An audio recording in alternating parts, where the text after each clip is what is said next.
দক্ষিণ এশিয়ার পূর্ব প্রান্তে পাহাড়, মরুভূমি ও নদী বেষ্টিত এক বিশাল দেশ, যার ইতিহাস 5000 বছরেরও পুরনো। এক এমন সভ্যতা যার পাণ্ডুলিপি এখনো পুরোপুরি উন্মোচিত হয়নি।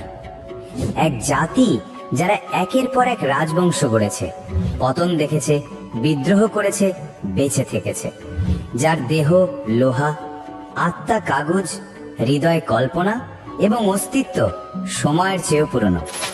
আজ আমরা জানব কিভাবে জন্ম নিল চীন নামের এই দেশটি, কিভাবে গঠিত হলো এক মহাজাতির আত্মপরিচয়, যার প্রভাব আজও বিশ্ব রাজনীতিতে, অর্থনীতিতে এবং সভ্যতার গভীরে দোলা দেয়।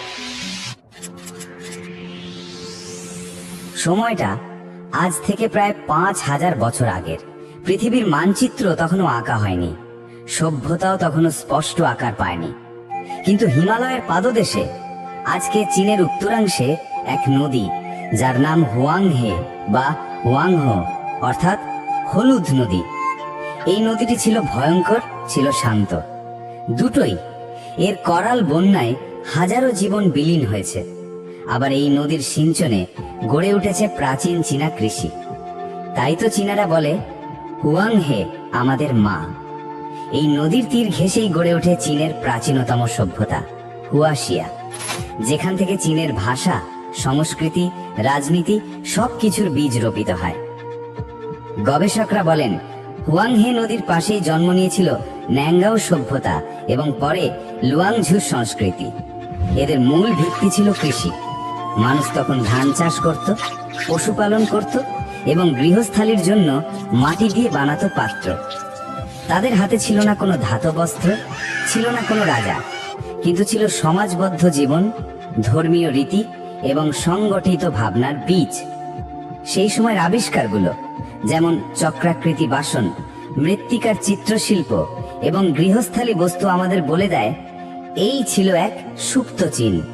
জন্ম নিচ্ছে ধীরে ধীরে, আকার নিচ্ছে এক মহাসভ্যতা। হুয়াংহে নদীর কাদামাটি থেকে পাওয়া গেছে 1000 বছর পুরনো জাদুঘরের প্রত্ন সামগ্রী, মাটি দিয়ে তৈরি সিংহাসন, শিশুর কবর, হাতিয়ার, পশুর হাড়ে খোদাইকৃত প্রতীক। কেউ কেউ বলেন এই প্রতীকগুলোই ছিল চীনা ভাষার পূর্বপুরুষ। চীনের ইতিহাসে এই সময়টিকে বলা হয় শিয়া রাজবংশ। যদিও এর কোনো লিখিত প্রমাণ পাওয়া যায়নি, কিন্তু কাহিনী আছে, কিংবদন্তি আছে। একটা কিংবদন্তি বলে, এক সময় ছিল যখন ভয়ঙ্কর বন্যা চারিদিকে ধ্বংস আনত। তখন এক মহান ব্যক্তি, ইউ দ্য গ্রেট, পানি নিয়ন্ত্রণে বাঁধ নির্মাণ করেন, খাল কাটেন এবং এই কাজের জন্য জনগণ তাকে শ্রদ্ধায় করে তোলে প্রথম রাজা। এই ইউই ছিলেন শিয়া রাজবংশের প্রতিষ্ঠাতা। যদিও ইতিহাসবিদরা একে শতভাগ বিশ্বাস করেন না, তবে এটুকু স্পষ্ট, হুয়াংহে নদী শুধু এক সভ্যতার নয়, বরং এক গোটা জাতির আত্মপরিচয়ের জন্মস্থল।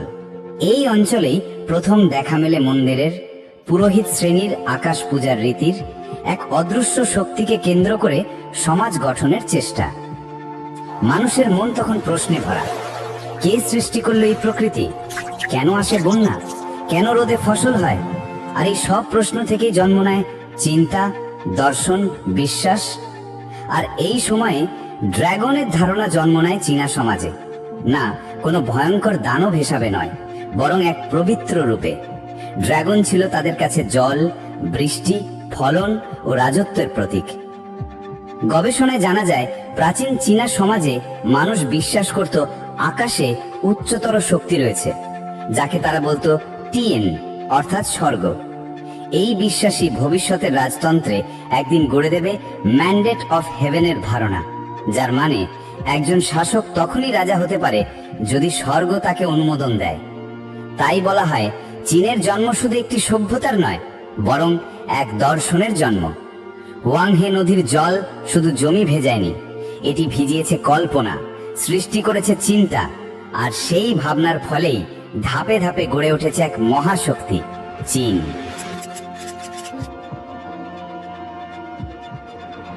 হুয়াংহে নদীর উপত্যকায় গড়ে ওঠা সেই প্রাচীন বসতিগুলোর ভেতর থেকে ধীরে ধীরে বেরিয়ে এলো এক শক্তিশালী সমাজ ব্যবস্থা। এখন আর মানুষ শুধু কৃষি কাজ করছে না, তারা শিখছে সংগঠন, শিখছে শাসন, গড়ে তুলছে রাজ্য। এই সময়ে চীনের ইতিহাসে প্রথমবার আমরা পাই এক প্রমাণিত রাজবংশের নাম, শাং রাজবংশ, শ্যাং ডাইনাস্টি। সময়কাল খ্রিস্টপূর্ব 1600 থেকে 1046 অব্দ। শাং রাজবংশ ইতিহাসের প্রথম স্বীকৃত শাসন ব্যবস্থা। এদের ছিল সুসংগঠিত প্রশাসন, সৈন্যবাহিনী, কর ব্যবস্থা এবং ধর্মীয় পুরোহিত শ্রেণী। রাজারা নিজেদের ঈশ্বরের প্রতিনিধি মনে করত। তারা বিশ্বাস করত তাদের পূর্বপুরুষেরা মৃত হলেও আধ্যাত্মিকভাবে জীবিত এবং রাজার প্রতি নির্দেশ দেয়। এই সময়ের সবচেয়ে গুরুত্বপূর্ণ আবিষ্কার ছিল অরাকেল বোনস, গরুর হাড় বা কচ্ছপের খোলের উপর খোদাই করা লেখনী। এই হাড়গুলো আগুনে গরম করে পুরোহিতরা ফাটলের দিকে তাকিয়ে ভবিষ্যৎ বলতো।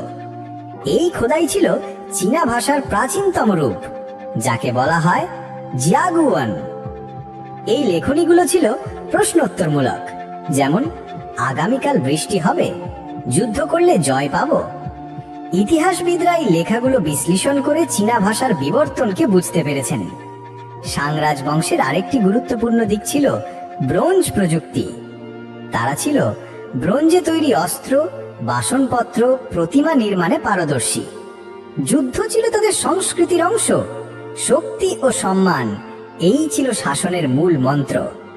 তাদের সেনাবাহিনী ব্যবহার করত ঘোড়ার গাড়ি, চ্যারিয়েটস, ধনুক, তীর এবং মুষ্টিমেহ আধুনিক অস্ত্র। শাং রাজাদের ওপর জনগণের অগাধ শ্রদ্ধা থাকলেও সময়ের সঙ্গে সঙ্গে করের বোঝা, অত্যাচার আর দুর্নীতির কারণে এই রাজবংশ দুর্বল হতে থাকে। আর তখনই ইতিহাসে আবির্ভাব ঘটে এক নতুন শক্তির, ঝো রাজবংশ, জো ডাইনেস্টি। খ্রিস্টপূর্ব 1046 সালে ঝোদের রাজা উ এক বিশাল যুদ্ধের মাধ্যমে শাংদের পরাজিত করেন। এই যুদ্ধের নাম ব্যাটল অফ মুইয়ে।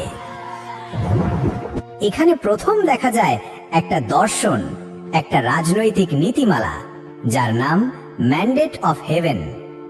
অর্থাৎ স্বর্গই ঠিক করে কি শাসন করবে। যদি রাজা অন্যায় করে, অত্যাচার করে, তাহলে স্বর্গ তার রাজত্ব কেড়ে নেয়। এই ভাবনা চীনের ভবিষ্যৎ রাজতন্ত্রের ভিত্তি হয়ে যায়। ঝো রাজবংশ দীর্ঘস্থায়ী হয় প্রায় 800 বছর। এটি ইতিহাসে চীনের সবচেয়ে দীর্ঘকালীন রাজবংশ। তাদের সময়ই চীনের সমাজ সংস্কৃতির গভীর ভিত্তি গড়ে ওঠে। সমাজকে ভাগ করা হয় 4টি শ্রেণীতে: শাসক বা জমিদার, কৃষক, হস্তশিল্পী এবং ব্যবসায়ী। এই সময়ে জন্ম নেয় চীনা ধর্মীয় রীতিনীতির আরো পরিশীলিত রূপ: পিতৃপূজা, আকাশ পূজা এবং পূর্বপুরুষদের স্মরণ। আগুন, জল, ধাতু, কাঠ ও মাটি, এই 5 উপাদান তত্ত্ব প্রচলিত হয় ঝৌ যুগে। এই সময় সমাজে শুরু হয় গভীর আত্মানুসন্ধান। জন্ম নেয় 2টি মহান দার্শনিক ধারা, কনফিউশনিজম আর টাওইজম। যদিও সেগুলি বিস্তারিত আসবে পরবর্তী পর্বে, তবে এখানেই শুরু হয়েছিল সেই ভাবনা কিভাবে শাসন করতে হয়, মানুষের সাথে মানুষের সম্পর্ক কেমন হওয়া উচিত। ঝৌ যুগের শেষ দিকে আবারও দুর্বলতা আসে। জমিদারদের শক্তি বাড়ে, কেন্দ্রীয় শাসন দুর্বল হয়। এক সময় চীন বিভক্ত হয়ে পড়ে প্রচুর ক্ষুদ্র রাজ্যে। এই সময়কেই বলা হয় স্প্রিং এন্ড অটম পিরিয়ড ও পরে ওয়ারিং স্টেট পিরিয়ড। যুদ্ধ, বিশৃঙ্খলা, কিন্তু একই সঙ্গে চিন্তা, দার্শনিক উন্মেষ ও সাংস্কৃতিক আলোড়ন। তাই বলা যায় শাং রাজবংশ আমাদের দিয়েছিল চীনের প্রথম প্রশাসনিক কাঠামো, আর ঝো রাজবংশ দিয়েছিল চীনের আত্মা। আর এখন আমরা পা রাখছি সেই ইতিহাসের পরবর্তী অধ্যায়ে, যেখানে চিন্তার বিপ্লব ঘটালো কনফুসিয়াস ও লাও ত্সে। চলুন ফিরে যাই ইতিহাসের গভীরে। সময়টা যখন অশান্তির, যখন চীনের রাজ্যগুলো একে অপরের বিরুদ্ধে লড়ছে, রাজারা ক্ষমতা নিয়ে ব্যস্ত আর সাধারণ মানুষ বেঁচে থাকার জন্য সংগ্রামে। সেই সময়ে জন্ম নেয় 2 মহান চিন্তক, 2 দার্শনিক, যারা চীনের আত্মা, সংস্কৃতি ও সমাজ ব্যবস্থাকে পাল্টে দেয় চিরতরে। একজন বলেছিলেন, নিয়ম, কর্তব্য ও শৃঙ্খলা ব্যতীত সমাজ ধ্বংস হয়ে যাবে। আরেকজন বলেছিলেন, যেখানে জোর করে শাসন চলে সেখানে প্রকৃত শান্তি থাকে না। প্রকৃত পথ প্রকৃতির পথ। এই দুই বিপরীত ভাবনার মানুষই চীনকে তৈরি করেছে। তারা হলেন কনফিউশিয়াস এবং লাও ত্সে। শুরু করি কনফিউশিয়াস দিয়ে। জন্ম খ্রিস্টপূর্ব 551 অব্দ লু রাজ্যে, আজকের শানডং প্রদেশ। আসল নাম ছিল কোং চিউ। তিনি বড় হয়েছেন বিশৃঙ্খলার মাঝে, দুর্বল শাসনের ভেতরে। তিনি বিশ্বাস করতেন সমাজে শৃঙ্খলা ফিরবে যদি পরিবার মজবুত হয়, মানুষ কর্তব্যনিষ্ঠ হয় এবং শাসক যদি আদর্শবান হয়। কনফিউশিয়াসের মতে নৈতিকতা হচ্ছে নেতৃত্বের আসল ভিত্তি। তিনি বলতেন, যা তুমি নিজের জন্য চাও না তা অন্যের জন্য করো না। এটা গোল্ডেন রুল নামে পরিচিত। কনফিউশিয়াসের ভাবনা সংকলিত হয় বইতে দ্য অ্যানালেক্স, যেখানে তিনি বলেছিলেন, প্রতিটি পিতার কর্তব্য সন্তানকে শিক্ষা দেয়া। রাজাকে হতে হবে জনহিতৈষী, কঠোর নয়। বড়কে সম্মান করতে হবে ছোটদের। তিনি বিশ্বাস করতেন সমাজের প্রতিটি মানুষের একটি স্থান আছে, আর সেই স্থানে থেকেই যদি সবাই কর্তব্য পালন করে তাহলে সমাজে ফিরে আসবে শান্তি। তাই কনফিউশিয়াস ছিলেন এক আদর্শ সামাজিক স্থপতি। এবার আসি লাও ত্সের কথায়। তার পরিচয় আরো রহস্যময়। তিনি ছিলেন হানলিন রাজদরবারের লাইব্রেরিয়ান। বলা হয় তিনি একসময় সবকিছু ছেড়ে চলে যান পশ্চিমের পর্বতমালায়। যাওয়ার আগে তিনি রচনা করে যান এক ক্ষুদ্র কিন্তু গভীর বই, তাও তে চিং বা দাও দে চিং। এই বই চীনা দর্শনের ইতিহাসে এক বিপ্লব ঘটায়। লাও ত্সে বিশ্বাস করতেন সমাজে সমস্যা হয় কারণ আমরা প্রকৃতির নিয়ম ভুলে যাই। তার দর্শনের নাম তাওবাদ বা তাওইজম। এখানে তাও বা দাও মানে পথ, এক সর্বজনীন শক্তি যা সব কিছুর মধ্যেই প্রবাহিত। লাও ত্সে বলতেন, যে কথা বলে সে জানে না, আর যে জানে সে কথা বলে না। তার মতে সবচেয়ে ভালো শাসক সেই যার অস্তিত্ব জনগণ জানেই না। সফটনেস, সিম্পলিসিটি, হারমোনি, এই ছিল তাওবাদের মূল মন্ত্র। যেমন জল নরম কিন্তু কঠিন পাথরকেও কাটিয়ে দিতে পারে। তাওবাদ শিখিয়েছে কম কথা বলো, বেশি অনুভব করো। কনফিউশিয়ানিজম এবং তাওবাদের মধ্যে ছিল বিরাট পার্থক্য। তারপরেও এই দুই দর্শন চীনের ভিত গঠনে একসঙ্গে কাজ করেছে। কনফিউশিয়াস সমাজে শৃঙ্খলা এনেছেন, আর লাও ত্সে এনেছেন আত্মিক মুক্তি ও প্রাকৃতিক সামঞ্জস্য। পরবর্তী 1000 বছর চীনের রাজ্যগুলো এই দুই দর্শনের মিশ্রণে চলে, কোথাও নিয়ম, কোথাও অনুভব। বই দিয়ে এই দুই চিন্তক শুধু চীনের নয়, জাপান, কোরিয়া, ভিয়েতনাম, এমনকি আধুনিক পশ্চিমা পাশ্চাত্য দার্শনিকদের চিন্তাতেও রেখেছেন ছাপ। ইতিহাস সাক্ষ্য দেয়, যুদ্ধ নয়, চিন্তাই গড়ে তোলে সভ্যতাকে। আর চীনের সেই প্রথম চিন্তার বিপ্লব শুরু হয় কনফিউশিয়াস এবং লাও ত্সের হাত ধরে। তারা শিখিয়ে গেছেন শুধু অস্ত্র দিয়ে নয়, শব্দ দিয়েও বদলে দেওয়া যায় একটা জাতির ভবিষ্যৎ।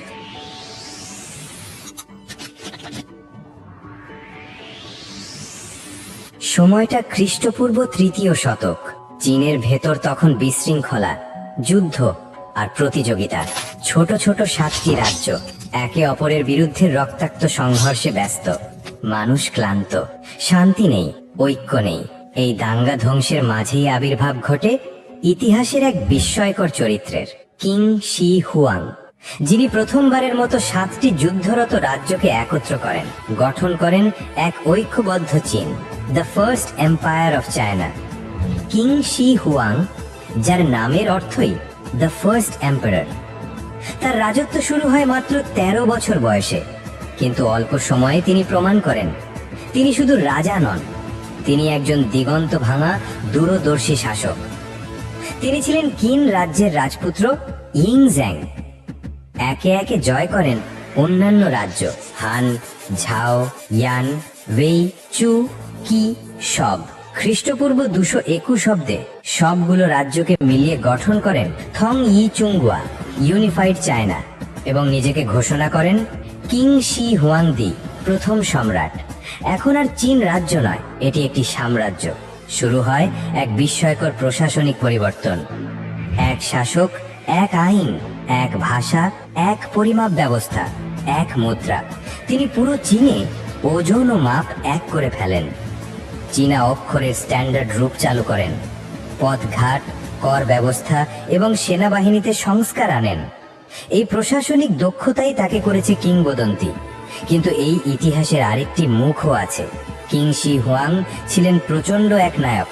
তিনি বিশ্বাস করতেন লক্ষ্য পূরণ করতে হলে ভয়ও সৃষ্টি করতে হয়। তাই তিনি চালু করেন লিগ্যালিজম, এক কঠোর আইনতান্ত্রিক শাসন, যেখানে রাজাকে অন্ধভাবে মানতে হবে, শাস্তি হবে নিষ্ঠুর, বিরোধিতা মানেই মৃত্যু। খ্রিস্টপূর্ব 213 অব্দে তিনি আদেশ দেন বার্নিং অফ বুকস। কনফুসিয়াস মতবাদ সহ বিভিন্ন দর্শন ও ইতিহাসের বই পুড়িয়ে ফেলা হয়, যাতে মানুষ প্রশ্ন না তোলে, শুধু মান্য করে। এই সময় অনেক পণ্ডিতকে জীবন্ত গবর দেওয়া হয়। ইতিহাসে এক অন্ধকার অধ্যায়। তবে কিং শি হুয়াং এর সবচেয়ে বড় কীর্তি মহাপ্রাচীর নির্মাণ, the great wall of China. মূলত বিভিন্ন রাজ্য আগে থেকেই আলাদা আলাদা দেয়াল বানিয়েছিল। কিং শি হুয়াং প্রথম এসব দেয়ালকে সংযুক্ত করেন, যাতে উত্তর থেকে আসা শিউংনো নামের যাযাবরদের আক্রমণ ঠেকানো যায়। লক্ষ লক্ষ শ্রমিক, সৈনিক ও বন্দীকে বাধ্য করা হয় এই দেয়াল নির্মাণে। অসংখ্য মানুষ মারা যায়, কেউ ঠান্ডায়, কেউ অনাহারে, কেউ দুর্ঘটনায়। তাই মহাপ্রাচীরকে অনেক সময় বলা হয় দ্য লংগেস্ট গ্রেভইয়ার্ড অন আর্থ। প্রায় 21,000 কিমি দীর্ঘ এই স্থাপনা আজও দাঁড়িয়ে আছে কিং শি হুয়াং এর রূপকল্পের সাক্ষী হয়ে। সম্রাট তার মৃত্যুর পরেও চেয়েছিলেন রাজত্ব চালিয়ে যেতে। তাই তিনি আদেশ দেন এক আশ্চর্য সমাধির টেরাকোটা আর্মি, হাজার হাজার মাটির তৈরি সৈনিক, ঘোড়া ও রথ, যাদের প্রতিটি আলাদা মুখ, আলাদা ভঙ্গিমা। তারা পাহারা দেবে সম্রাটের আত্মাকে মৃত্যুর পরেও। এই টেরাকোটা ওয়ারিয়ার্স আজ বিশ্ব ঐতিহ্যের প্রতীক, প্রত্নতত্ত্বের এক বিস্ময়। কিং শি হুয়াং একদিকে ছিলেন নির্মাতা, আরেকদিকে ছিলেন ধ্বংসকারী। তিনি এক করেছিলেন চীনকে, তৈরি করেছিলেন শাসনের ভিত্তি, কিন্তু রেখে গিয়েছিলেন ভয়, শূন্যতা এবং নিঃশ্বাসঘাতী এক শাসন ব্যবস্থা। তার মৃত্যুর পরপরই কুইন সাম্রাজ্য ভেঙে পড়ে, কিন্তু ইতিহাস তাকে মনে রাখে একজন স্বপ্নদ্রষ্টা হিসেবে, যিনি জোর করে হলেও একটি দেশের জন্ম দিয়েছিলেন। প্রথম সম্রাট কিং শি হুয়াং এর মৃত্যুর পর চীন অস্থিরতায় পড়ে, কিন্তু ইতিহাস থেমে থাকে না। ঠিক সেই সময়ে উঠে আসে এক নতুন রাজবংশ, হান রাজবংশ। সময়টা খ্রিস্টপূর্ব 202 অব্দ। গৃহযুদ্ধ আর বিদ্রোহের পর একজন সাধারণ কৃষকের সন্তান ক্ষমতায় আসেন, যার নাম লিউ বাং। ইতিহাসে তিনি পরিচিত হন হান গাওজু নামে, হান রাজবংশের প্রতিষ্ঠাতা। হান রাজবংশ শুধু চীনকে স্থিতিশীলতা দেয়নি, এটি হয়ে উঠেছিল এক স্বর্ণযুগের প্রতীক। রাজ্য বিস্তার, প্রশাসনিক দক্ষতা, বিজ্ঞান, সাহিত্য, কনফিউশিয়ান নীতির প্রতিষ্ঠা, সবকিছুর কেন্দ্রবিন্দু হয়ে ওঠে হান চীন। কিন্তু এই সময় চীনের ইতিহাসে আরেকটি গুরুত্বপূর্ণ অধ্যায় শুরু হয়, সিল্ক রোড। হান রাজারা চীনের সংস্কৃতি ও প্রশাসনের উপর নতুন জীবন সঞ্চার করেন। তারা আবারও কনফিউশিয়ানিজমকে গুরুত্ব দেন এবং সেই অনুযায়ী প্রশাসনিক ব্যবস্থা তৈরি করেন। ইম্পিরিয়াল এক্সামিনেশন সিস্টেম চালু হয়, যেখানে প্রশাসনের কর্মকর্তাদের যোগ্যতার ভিত্তিতে নির্বাচন করা হতো। বিদ্যা, সাহিত্য, দর্শনের চর্চা বৃদ্ধি পায়। বিজ্ঞান ও প্রযুক্তিতে উন্নয়ন ঘটে। জ্যোতির্বিজ্ঞান, চিকিৎসা, কাগজ তৈরির কৌশল। হান যুগেই চীনা ইতিহাস রচনার সূচনা ঘটে। বিশ্বখ্যাত ইতিহাসবিদ সীমা কিয়ান লেখেন records of the grand historian, যা এখনো চীনের প্রাচীন ইতিহাসের মূল ভিত্তি। এই সময় চীনের দরজা খুলে যায় বিশ্বের সামনে। শুরু হয় এক নতুন পথ। রেশম, চা, পোর্সেলিন আর কল্পনার হাত ধরে এক পথ যা যুক্ত করে দেয় চীন, ভারত, মধ্যপ্রাচ্য এবং ইউরোপকে। এটাই সিল্ক রোড। সিল্ক রোড ছিল প্রাচীন বিশ্বের সবচেয়ে দীর্ঘ এবং গুরুত্বপূর্ণ বাণিজ্য পথ। এই রোড মূলত ভূমিপথ ছিল, যা চীনের চাংআন বা বর্তমান শিয়ান থেকে শুরু হয়ে যেত পারস্য, মধ্য এশিয়া এবং রোম পর্যন্ত। চীন থেকে রেশম, চা, জেড পাথর, কাগজ। ভারত থেকে মশলা, বৌদ্ধ ধর্ম। পারস্য থেকে কাঁচ, রূপা, রোম থেকে সোনা, মুদ্রা, কাঁচের পণ্য। এই বাণিজ্য পথ কেবল অর্থনীতি নয়, ধর্ম ও সংস্কৃতিরও বিনিময়ের পথ ছিল। এই সময়েই ভারত থেকে চীনে প্রবেশ করে বৌদ্ধ ধর্ম। চীনের ইতিহাসে পরবর্তী সময়ে বৌদ্ধ ধর্ম বিশাল প্রভাব ফেলে। হাজার হাজার বৌদ্ধ মন্দির গড়ে ওঠে। আশ্রম, ভিক্ষুদের আবাস, অনুবাদক, চীনা সংস্কৃতির ভেতরে বৌদ্ধ ধর্মের মিশ্রণ ঘটতে থাকে। হান রাজারা পশ্চিমে তাদের রাজ্য বিস্তার করেন। তারা মধ্য এশিয়ার যাযাবর শিয়নুদের বিরুদ্ধে যুদ্ধ করে। এই যাযাবরদের সঙ্গে লড়াই করে চীন প্রতিষ্ঠা করে ওয়েস্টার্ন রিজিয়ন্স প্রোটেক্টরেট। এটি সামরিক ঘাঁটি যা সিল্ক রোডকে নিরাপদ রাখতে সাহায্য করে। এতে করে চীনের বাণিজ্য আরও প্রসারিত হয়। চীনের পণ্যে ইউরোপীয়দের আগ্রহ বাড়তে থাকে। এই সময়ে চীনা চিত্রকলার প্রাথমিক ধারা তৈরি হয়। বাদ্যযন্ত্র, পোশাক, কারুকার্যে রাজকীয়তা এবং সূক্ষ্মতা দেখা যায়।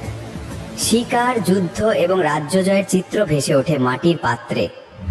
হান যুগের ফ্যাশন এখনো চীনা ঐতিহ্যবাহী পোশাকে প্রতিফলিত হয়, যেমন হানফু। হান যুগ ছিল চীনের আত্মপরিচয়ের এক স্বর্ণযুগ। ইতিহাস, সাহিত্য, ধর্ম এবং সংস্কৃতি সব মিলিয়ে এক মহা সভ্যতার পুনর্জন্ম। এই যুগেই গড়ে ওঠে সেই ভিত্তি যার উপর আজকের আধুনিক চীন দাঁড়িয়ে আছে। 6টি অধ্যায় পেরিয়ে আমরা দেখেছি এক জাতির জন্ম, তার শৈশব, তার শিক্ষা এবং তার প্রথম আত্মপ্রকাশ। কিন্তু এখন ইতিহাস বদলে যাচ্ছে। সময়ের গতি আরো জটিল, আরো গতিময়। হান রাজবংশের পতনের পর চীন আবারও এক সময়ের অন্ধকারে হারিয়ে যায়। কিন্তু অন্ধকার মানেই তো শেষ নয়। ইতিহাস আবারও আলো জ্বালায় এবং সেই আলোয় উদ্ভাসিত হয় তাং রাজবংশ, চীনের স্বর্ণযুগ। সময়কাল 618 থেকে 907 খ্রিস্টাব্দ। এই যুগে চীন পরিণত হয় বিশ্ব সভ্যতার কেন্দ্রবিন্দুতে। চীনের রাজধানী চাংআন হয়ে ওঠে বিশ্বের সবচেয়ে আধুনিক ও আন্তর্জাতিক শহর। এখানে থাকত তুর্কি, পারস্য, ভারতীয়, আরব, কোরিয়ান, এমনকি রোমান বংশোদ্ভূত পণ্যের ব্যবসায়ীরা। একটি শহর যেখানে একসাথে বাজত বৌদ্ধ মন্দিরের ঘণ্টা, মুসলিম আজান আর কনফিউশিয়াস শিক্ষার পাঠ। চিত্রকলা, কাব্য ও বাদ্যযন্ত্রে চীন পৌঁছে যায় এক নতুন উচ্চতায়। লি বাই এবং দুফু, এই দুই কবি তাং যুগের প্রতীক। তাদের কবিতায় ছিল প্রকৃতি, প্রেম, দার্শনিকতা, বিদ্রোহ, আর ছিল মানুষের জীবনের প্রতিচ্ছবি। স্কুলে পড়ানো হতো কাব্য, শুধু কাব্য নয়, আত্মা শেখানো হতো কাব্যের ছন্দে। তাং রাজারা পশ্চিমে তাদের সাম্রাজ্য বিস্তৃত করে তিব্বত, কোরিয়া, মধ্য এশিয়ার বহু অংশ আসে চীনা নিয়ন্ত্রণে। এ সময় চীন প্রথমবারের মতো জাপান, কোরিয়া ও ভিয়েতনামকে সাংস্কৃতিকভাবে প্রভাবিত করে। তাং পোশাক, চিত্রকলা এবং সাহিত্য ছড়িয়ে পড়ে সমগ্র পূর্ব এশিয়ায়। এ সময় চীনে বহু ধর্ম সহাবস্থান করত।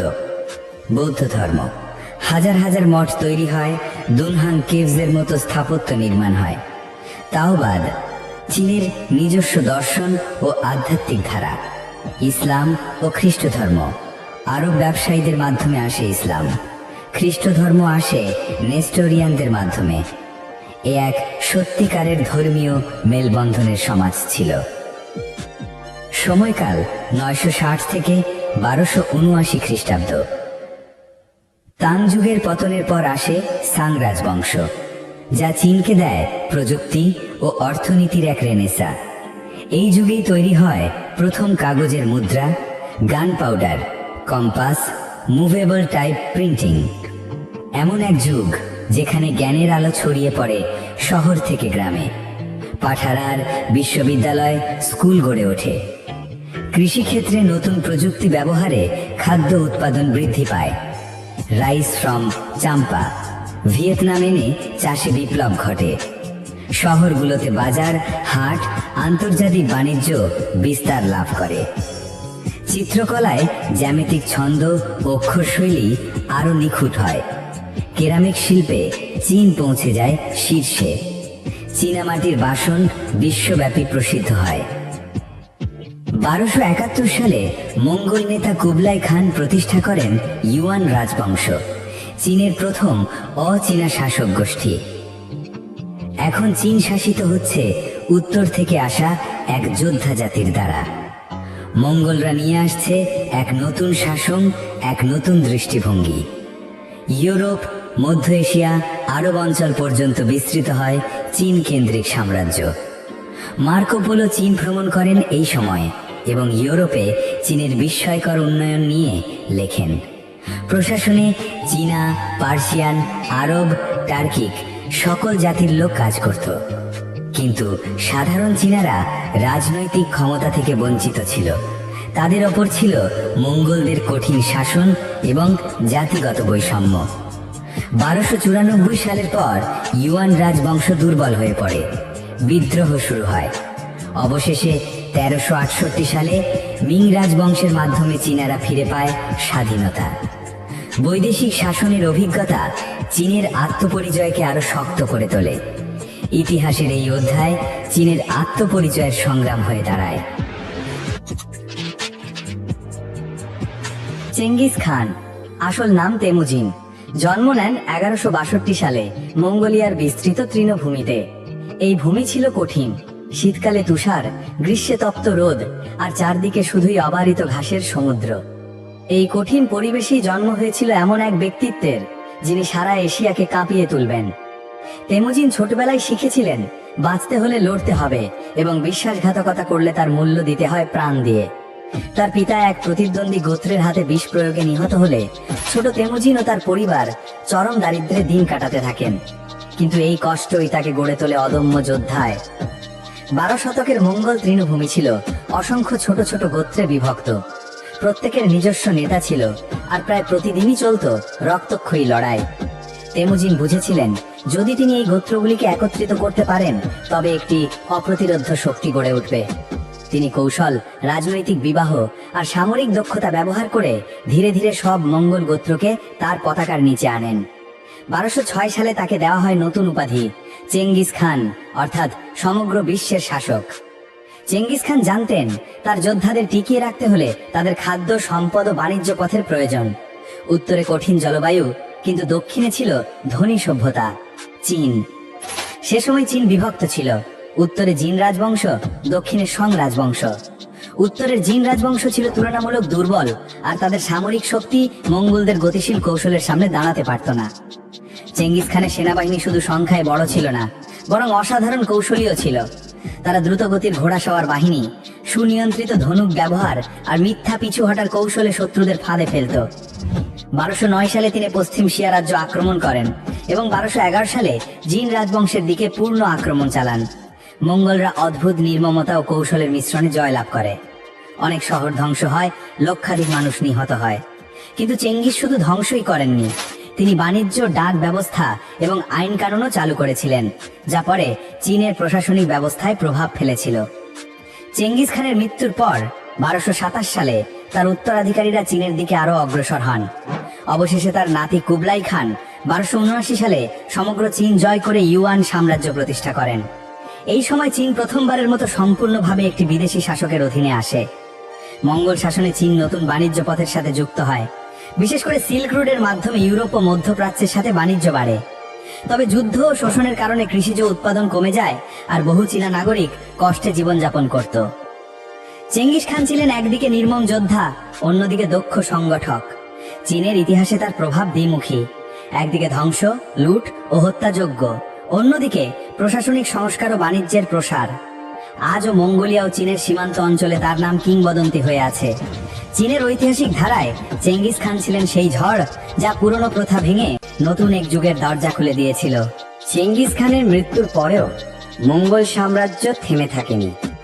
তার নাতি, এক তরুণ নেতা কুবলাই খান, বিশ্বের ইতিহাসে নিজের নাম অমর করে গড়ে তুলেছিলেন।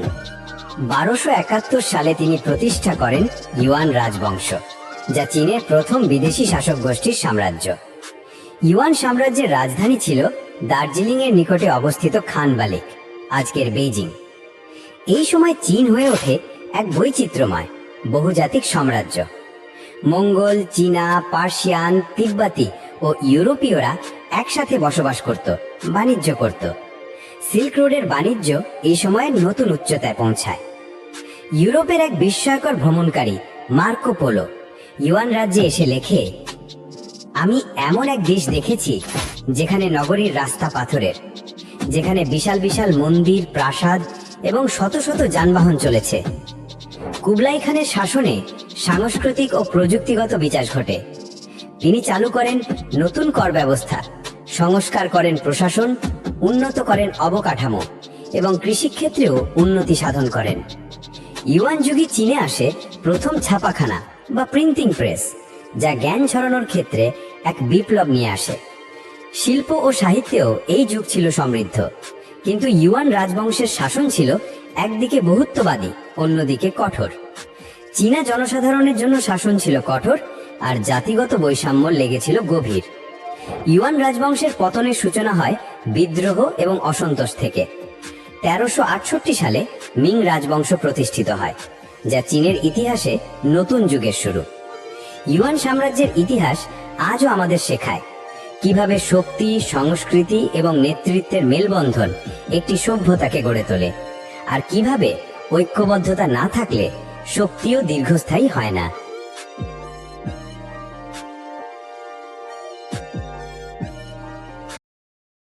প্রাচীন নিদর্শন থেকে আধুনিক মহানগরী, চীনের ইতিহাস আমাদের শেখায় সংগ্রামের গল্প, সমৃদ্ধির গল্প, বিপ্লবের গল্প।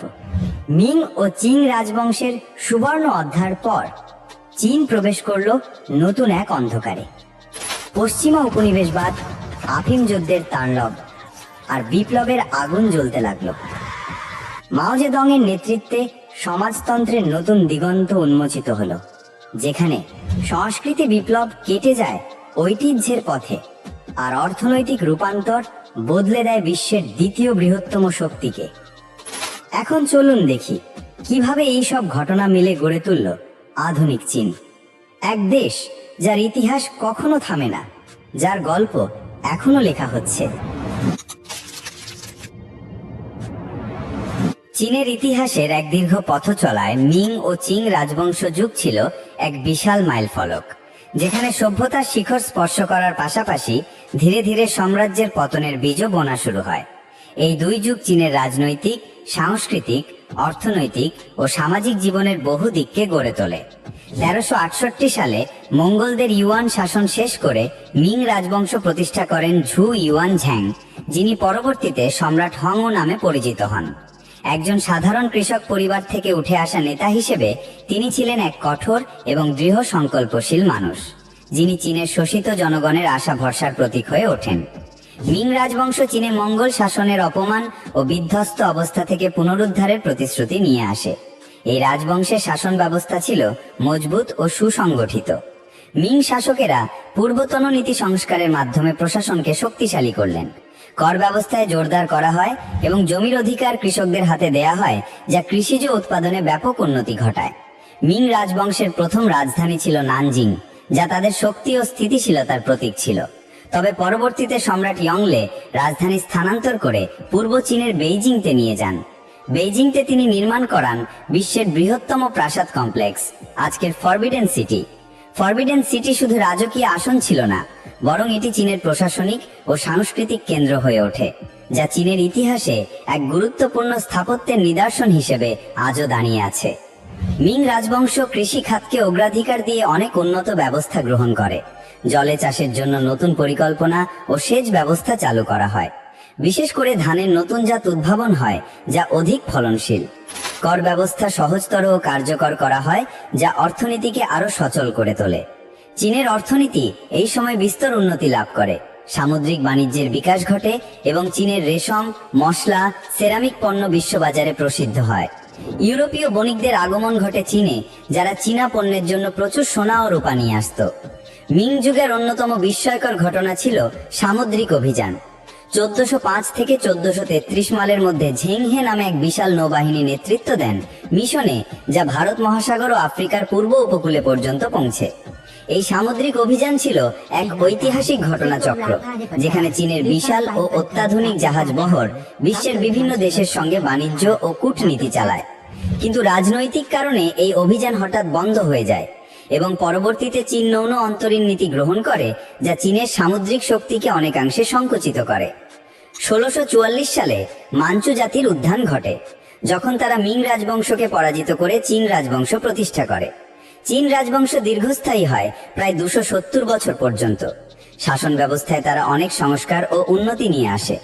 মাঞ্চু শাসকেরা যেমন দক্ষ প্রশাসক ছিলেন, তেমনি তারা চীনের ভূখণ্ডকে ব্যাপকভাবে বিস্তৃত করেন। সম্রাট কাংসি, ইয়ংঝেং ও চিয়েনলং এর শাসনামলে চীন অর্থনৈতিক ও সাংস্কৃতিক উন্নতির শিখরে পৌঁছায়। চীনের সীমানা বড় হয়, তিব্বত, মঙ্গোলিয়া, সিনজিয়াং ও তাইওয়ান চীনের অংশ হয়ে ওঠে। এই যুগে চীনের সাহিত্য, চিত্রকলা, সঙ্গীত ও নাটক ব্যাপক বিকাশ লাভ করে। অনেক বিখ্যাত কবি, চিত্রশিল্পী ও চিন্তাবিদ এই সময়কারী। চীনের সিনেমার আদিপুরুষ মতো আধুনিক কনসেপ্ট না থাকলেও এই সময়ের চিত্রকলা, বিশেষ করে চীনা জল রঙের কাজ ও ক্যালিগ্রাফি বিশ্বজুড়ে বিখ্যাত। যদিও চীন রাজবংশের প্রথম শতাব্দী ছিল শান্তিপূর্ণ ও সমৃদ্ধির, কিন্তু ধীরে ধীরে প্রশাসনিক দুর্বলতা ও দুর্নীতি এই সাম্রাজ্যকে দুর্বল করে তোলে। অষ্টাদশ শতকের মাঝামাঝি থেকে চীন পশ্চিমা শক্তির সঙ্গে প্রতিযোগিতায় হেরে যেতে শুরু করে। প্রধান সংকটগুলির মধ্যে ছিল আফিম যুদ্ধ 1839 থেকে 1842। ব্রিটেনের বিরুদ্ধে এই যুদ্ধ পরাজয়ের মুখ দেখতে হয় চীনকে। চীন বাধ্য হয় নির্মম চুক্তি সই করতে, যার ফলে হংকং ব্রিটিশদের দখলে চলে যায়। অভ্যন্তরীণ বিদ্রোহ, টাইপিং বিদ্রোহ 1850 থেকে 1864, যা ছিল মানব ইতিহাসের অন্যতম বৃহৎ ও ভয়াবহ গৃহযুদ্ধ। বক্সার বিদ্রোহ 1899 থেকে 1901, যেখানে স্থানীয় লোকজন বিদেশি প্রভাবের বিরুদ্ধে প্রতিরোধ গড়ে তোলে। প্রশাসনিক দুর্বলতা, অর্থনৈতিক সংকট ও সামাজিক অস্থিরতা বৃদ্ধি পায়। 19 শতকের শেষ দিকে চীন নানা রাজনৈতিক ও সামরিক আঘাতের মুখে পড়ে। বিভিন্ন পশ্চিমা দেশ ও জাপান চীনের বিভিন্ন অংশ দখল করে নেয়। 1911 সালে সিনহাই বিপ্লব এই প্রাচীন সাম্রাজ্যের অবসান ঘটায়। সম্রাট পুই পদত্যাগ করেন, আর চীন নতুন এক যুগের দিকে এগিয়ে যায়, প্রজাতান্ত্রিক চীন। মিং ও চীন রাজবংশের ইতিহাস আমাদের শেখায় কিভাবে শক্তিশালী প্রশাসন, সাংস্কৃতিক উন্নয়ন ও প্রযুক্তিগত অগ্রগতি একটি দেশকে সমৃদ্ধি এনে দিতে পারে, আর কিভাবে দুর্নীতি, বাইরের চাপ ও অভ্যন্তরীণ সংঘাত সেই শক্তিকে ধ্বংস করতে পারে। বিংশ শতাব্দীর শুরুতে চীন ছিল এক বিশাল সাম্রাজ্য, আত্মনির্ভর, ঐতিহ্যবান এবং নিজের শ্রেষ্ঠত্বে অটল। কিন্তু দূর সমুদ্র পেরিয়ে আসছিল এক নতুন শক্তি, ইউরোপীয় উপনিবেশবাদ, যার সঙ্গে এলো লোভ, পণ্য আর এক মারণ শক্তি, আফিম। 1800 শতাব্দীর শেষের দিকে ইউরোপ, বিশেষত ব্রিটেন, চীনের চা, রেশম এবং চীনামাটির বাসনের জন্য পাগল প্রায় হয়ে উঠেছিল। কিন্তু সমস্যা ছিল, চীন বিদেশি পণ্যের প্রতি আগ্রহী ছিল না। সম্রাট চিয়ানলং স্পষ্ট ভাষায় ব্রিটেনকে জানিয়েছিলেন, আমাদের দেশে যা প্রয়োজন সবই রয়েছে, আমরা তোমাদের পণ্যের প্রয়োজন বোধ করি না। এই আত্মনির্ভরতা ব্রিটিশ বণিকদের জন্য ছিল এক দুঃস্বপ্ন। সমাধান তারা খুঁজে পেল এক নেশা জাতীয় দ্রব্যে, আফিম। ভারতের উপনিবেশ থেকে আফিম এনে তারা চীনে পাচার করতে শুরু করলো, প্রথমে গোপনে, পরে ক্রমশ প্রকাশে। আফিম দ্রুত চীনের জনজীবনে প্রবেশ করে। কৃষক থেকে সৈনিক, এমনকি সরকারি কর্মকর্তারা নেশার ফাঁদে পড়ে। রাষ্ট্রের অর্থনীতি দুর্বল হতে শুরু করে, উৎপাদনশীলতা কমে যায় এবং সমাজে নৈতিক অবক্ষয় ছড়িয়ে পড়ে। 1839 সালে সম্রাট দাওগাং পরিস্থিতির অবনতি বুঝে কঠোর ব্যবস্থা নিলেন। তিনি লিন জেক্সুকে নিয়োগ দেন আফিম বাণিজ্য দমন করতে। লিন জেক্সু ব্রিটিশ বণিকদের আফিম জমা দিতে আদেশ দেন এবং হাজার হাজার বাক্স আফিম ধ্বংস করে দেন গুয়াংজুর উপকূলে। ব্রিটেন এটিকে অপমান হিসেবে নেয়। আধুনিক অস্ত্র ও যুদ্ধ জাহাজ নিয়ে তারা চীনের বিরুদ্ধে যুদ্ধ ঘোষণা করে। চীনা বাহিনী সাহসিকতার সঙ্গে লড়াই করলেও প্রযুক্তি ও অস্ত্রে তারা পিছিয়ে ছিল। যুদ্ধের ফলাফল আসে অপমানজনক নানকিং চুক্তি দিয়ে। হংকং ব্রিটেনের হাতে যায়। চীনের 5টি বন্দর বাণিজ্যের জন্য উন্মুক্ত হয়। বিপুল ক্ষতিপূরণ দিতে হয় ব্রিটেনকে। প্রথম যুদ্ধের পরেও পশ্চিমারা থামেনি। আবারও ব্রিটেন, এবার ফ্রান্সকে সঙ্গে নিয়ে চীনের বিরুদ্ধে যুদ্ধ শুরু করে। এই যুদ্ধে চীনের রাজধানী বেইজিং পর্যন্ত আক্রমণ হয়। ইউয়ান মিংইউয়ান বা গ্রীষ্মকালীন প্রাসাদ ধ্বংস ও লুট করা হয়। ফলাফল আরো অপমানজনক। চুক্তি বিদেশি শক্তির জন্য আরো বেশি বন্দর উন্মুক্ত হয় এবং আফিম বাণিজ্য বৈধ হয়ে যায়। ঊনবিংশ শতাব্দীর শেষের দিকে তরুণ প্রজন্মের মধ্যে নতুন চিন্তার জন্ম হয়। জাতীয়তাবাদ, গণতন্ত্র এবং আধুনিকায়নের স্বপ্ন। সান ইয়াতসেন নেতৃত্ব দিলেন চিং রাজবংশ পতনের আন্দোলনে। 1911 সালের সিনহাই বিপ্লব অবশেষে 2000 বছরের রাজতান্ত্রিক শাসনের অবসান ঘটায়। জন্ম হয় চীনা প্রজাতন্ত্রের। বিপ্লবের ঝড়ে পতন হয়েছে 2000 বছরের রাজতন্ত্রের। কিন্তু পুরনো শৃঙ্খল ভাঙার পর নতুন চীনকে কোন পথে এগোতে হবে সেটাই ছিল সবচেয়ে বড় প্রশ্ন। এই প্রশ্নের উত্তর খুঁজতে মঞ্চে প্রবেশ করলেন এক মানুষ, যার নাম ইতিহাসে লেখা থাকবে আগুনের অক্ষরে, মাও জে দং। 1927 থেকে 1949 সাল পর্যন্ত চীন ছিল রক্তাক্ত গৃহযুদ্ধের ময়দান। একদিকে কুওমিন্টাং বা জাতীয়তাবাদী দল, অন্যদিকে চীনা কমিউনিস্ট পার্টি। দীর্ঘ লড়াই, জাপানি আগ্রাসন আর দুর্ভিক্ষের মধ্য দিয়ে মাও জে দং তার গ্রামীণ জনগণের শক্তি তত্ত্ব দিয়ে কৃষকদের একত্র করলেন। 1949 সালের 1 অক্টোবর বেইজিংয়ের তিয়ান আনমেন স্কোয়ারে দাঁড়িয়ে মাও ঘোষণা করলেন, চীনা জনগণ উঠে দাঁড়িয়েছে। চীনের মানচিত্রে জন্ম নিল পিপলস রিপাবলিক অফ চায়না। মাওয়ের প্রথম কাজ ছিল জমি সংস্কার। ধনী জমিদারদের জমি বাজেয়াপ্ত করে কৃষকদের মধ্যে বিতরণ করা হয়। শিল্প ও ব্যাংক জাতীয়করণ করা হয়। লক্ষ্য বিদেশি প্রভাবমুক্ত আত্মনির্ভর এক সমাজতান্ত্রিক চীন গড়া। কিন্তু চীন তখনও দরিদ্র ও প্রযুক্তিগতভাবে পিছিয়ে। মাও বিশ্বাস করতেন দ্রুত শিল্পায়নের মাধ্যমে চীনকে বিশ্বশক্তি বানানো সম্ভব।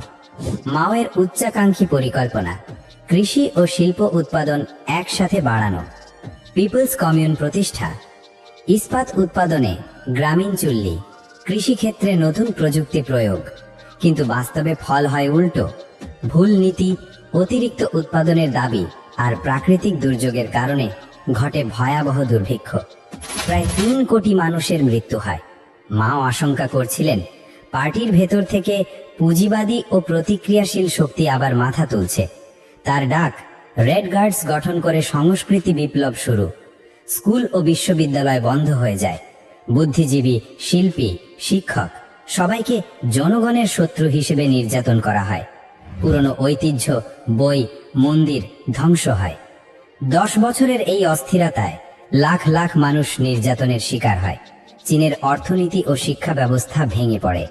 1976 সালে মাও জে দংয়ের মৃত্যু ঘটে। তিনি রেখে গেলেন এক দ্বিমুখী উত্তরাধিকার। একদিকে স্বাধীন ও একতাবদ্ধ চীনের ভিত্তি, অন্যদিকে বিপুল অর্থনৈতিক ক্ষতি, শিক্ষা ও সংস্কৃতির ধ্বংস। মাওয়ের যুগ শেষ হলেও চীনের গল্প থামেনি। মাও পরবর্তী চীন এক নতুন পথে হাঁটতে শুরু করে দেং জিয়াওপিং এর নেতৃত্বে। তার নীতি বিড়াল কালো না সাদা সেটা জরুরি নয়, ইঁদুর ধরতে পারলেই চলবে। এখান থেকেই শুরু সংস্কার ও উন্মুক্তকরণ নীতি বা রিফর্ম অ্যান্ড ওপেনিং আপ। কৃষি ও শিল্পে বাজার অর্থনীতির উপাদান যুক্ত হয়। বিদেশি বিনিয়োগের জন্য বিশেষ অর্থনৈতিক অঞ্চল বা SEZ গঠন। ব্যক্তিগত ব্যবসা করার সুযোগ বৃদ্ধি। ফল কয়েক দশকের মধ্যে চীন বিশ্বের দ্বিতীয় বৃহত্তম অর্থনীতিতে পরিণত হয়। আজকের চীন বিশ্বের বৃহত্তম উৎপাদক, প্রযুক্তি ও মহাকাশ অভিযানে অগ্রগামী, শক্তিশালী সামরিক বাহিনী ও বৈশ্বিক প্রভাবশালী অর্থনীতি। তবে চ্যালেঞ্জও কম নয়। মানবাধিকার বিতর্ক, পরিবেশ দূষণ, জনসংখ্যার বার্ধক্য এবং পশ্চিমা বিশ্বের সঙ্গে ভূ রাজনৈতিক টানাপোড়েন।